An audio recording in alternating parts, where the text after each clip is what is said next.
During this journey that we're taking together, I want you to really think about forgiving yourself.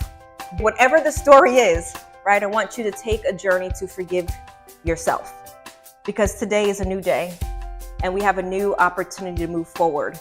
And one of the most pivotal things that I have found in our journey as women is looking around and seeing other women.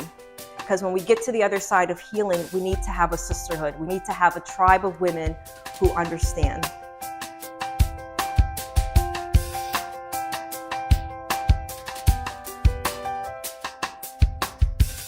Your emotions, how you feel, drive your thoughts, what you think about yourself. I'm not good enough. I'm not worthy enough. This is all I know. And if you don't know how to cultivate hope, it's almost impossible, meaning those thoughts of faith, to create that change behavior of what you want to see in your life. Hope is a feeling.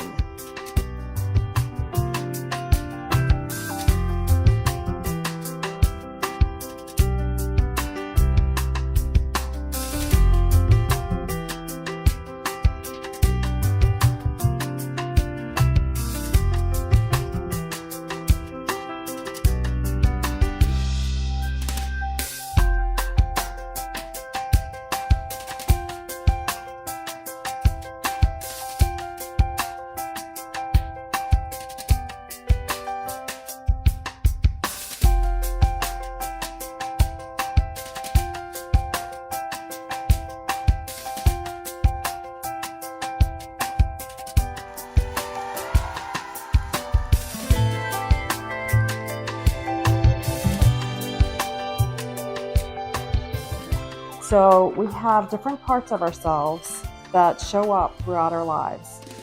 The inner child is that most innocent part of ourselves.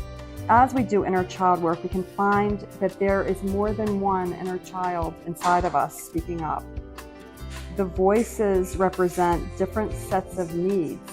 We have certain needs that need to be met at certain ages. And if they are not met, we do not have the foundation needed to master those tasks.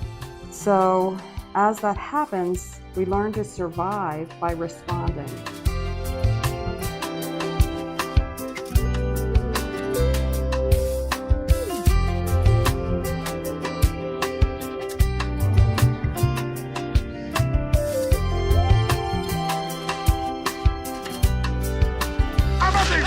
Take off the slow, to make it go.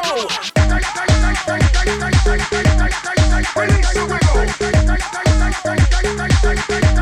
Release the wiggle. Release your anger. Release your mind. Release your job. Release the time. Release the trade. Release the stress. Release your love. The most important impact that we can have on our children has nothing to do with the fathers being in the home or out the home. It has to do with our own happiness.